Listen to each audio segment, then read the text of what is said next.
Hello, my name is Taya and I'm here to teach you a little bit about art history. Today we will discuss the Byzantine art period. Byzantine art, architecture and paintings produced during this period of art history were during the Middle Ages in the Byzantine Empire. Byzantine art consisted of Christian Greek artistic products produced in the Eastern Roman Empire and the nations that adopted culturally from the empire. The empire emerged as a result of the decline of Rome and fell with the fall of Constantinople. The Byzantine art period is more distinct than its political counterpart, though it is still imprecise. The culture and art of this period was heavily preserved for centuries. Surrounding and contemporary states were culturally influenced by the Byzantine Empire, even if they were not officially part of it, including the Rus, the Republic of Venice, and the Kingdom of Sicily. Many traditions that originated in the Byzantine Empire, including icon painting and church architecture, were preserved in Greece, Russia, Cyprus, Romania, Bulgaria, Serbia, as well as other Eastern Orthodox countries. The Byzantine art period can be divided into 4 periods: the early period, the middle or high period, the late period, and the fall of Constantinople. The term post-Byzantine is used to describe the latter years, and Neo-Byzantine describes the art and architecture from the 19th century and onwards after the dissolution of the Ottoman Empire. There were 2 events that were fundamental to the development of Byzantine art: the Edict of Milan and the dedication of Constantinople in 330. The Edict of Milan, which was issued by the emperors in 313, led to the development of monumental Christian art by allowing public Christian worship. The dedication of Constantinople created a Christian artistic center for the eastern half of the empire. Constantine dedicated the time and effort to decorating Constantinople with ancient statuary and architecture. Major churches such as the Hagia Sophia and the Church of the Holy Apostles were built under Constantine and his son. In terms of art, fragments of illustrated biblical manuscripts have survived, including a copy of 1 Kings.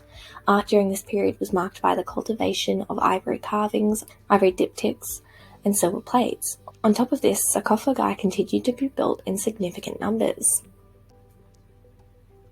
The reign of Justinian I from 529 to 555 brought around significant changes to Byzantine art.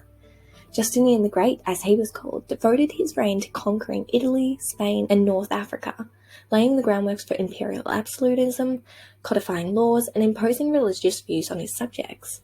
During the 19th and 20th centuries, archaeologists discovered early Byzantine mosaics in the Middle East, proving a strong artistic tradition inherited from late antiquity, which flourished from the 4th century and onwards. Surviving examples of these mosaics include the Madaba map, the mosaics of Mount Nebo, St. Catherine's Monastery, and the Church of St. Stephen.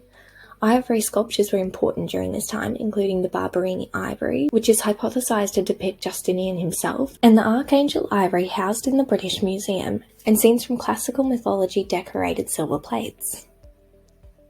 A political decline followed the rule of Justinian, due to his loss of conquest and invasions of the Avars, Slavs, Persians, and Arabs in the 7th century.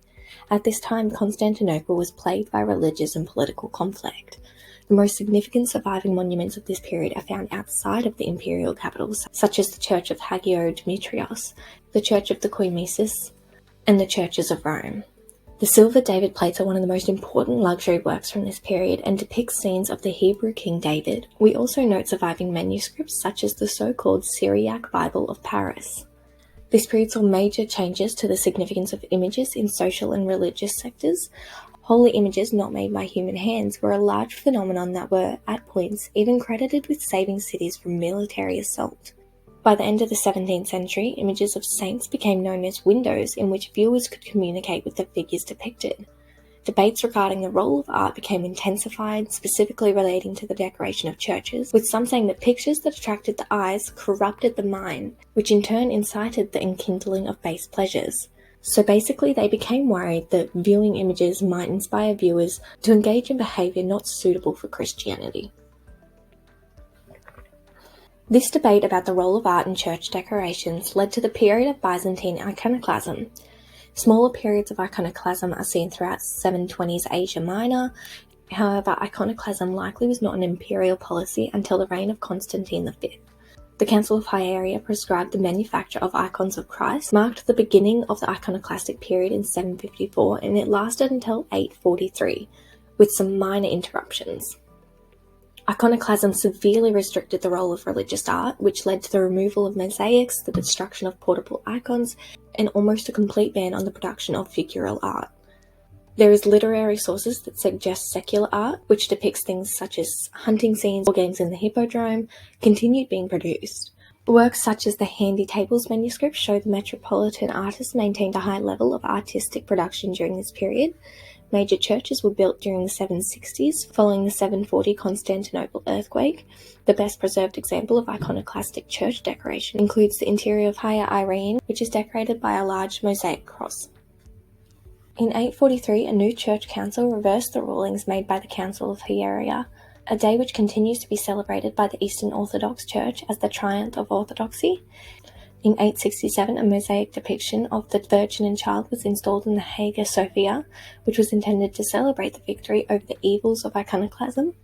That same year, the Emperor Basil I, so-called the Macedonian, began his reign. This period of art is sometimes referred to as the Macedonian Renaissance, though many believe this is somewhat problematic, as it is neither Macedonian nor, strictly speaking, a Renaissance. Not only did this period improve the empire's military situation, but there was a noticeable increase in the patronage of art and architecture. Churches were commissioned utilizing a standardized architectural form and decorative schemes such as the Hosios Lukos, the Daphne Monastery, and the Mnemoni. The Macedonian period saw a revival of interest in the depiction of classical Greek mythology subjects and the use of a Hellenistic style. Further, a revival of antique ivory carvings saw ornate ivory triptychs and diptychs survive, including the Haber Vale triptych. The Komnenoi brought the empire stability. We see an energetic campaign to restore the empire's fortunes. The Komnenoi were significant patrons of the art, leading Byzantine artists to move towards greater humanism and emotion, seen in the works such as the Theotokos of Vladimir, the Cycle of Mosaics at Daphne, and the murals at Nerezi. In the past, ivory sculptures were the most expensive mediums of art, but this period gave way to frescoes and icons which gained widespread popularity throughout the entire empire. This was not just painted icons, but mosaics and ceramic ones too. In 1204, centuries of Roman political tradition and Hellenistic tradition came to a crisis point with the sacking of Constantinople by the Fourth Crusade, of which they did not begin to recover from until 1261. This disaster left art historians with an incomplete understanding of Byzantine art due to the neglect of the city's secular architecture. Even after regaining control of the city in 1261, the empire was small and weak and resulted in a form of renaissance. Scholars, artists, and poets were attracted from across the Byzantine world, building a court that was unsullied by association with the hated Latin enemy. Byzantine artists began developing an interest in landscape, pastoral scenes, and narrative frescoes began to overtake the traditional mosaic works once again. Icons became the favoured medium for artists and were characterised by a less austere attitude, meticulous detail, and an appreciation of decorative qualities, which led to this period being coined the Paleologan Mannerism period.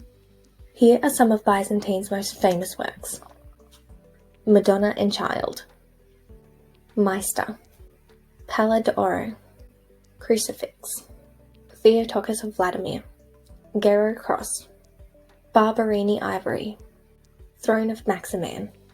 Byzantine art is one that is not often focused on in classes or lectures, but it's incredibly important for the progression of art history. Thank you so much for watching today's video. If you did like it, please don't forget to like and subscribe for more videos just like this.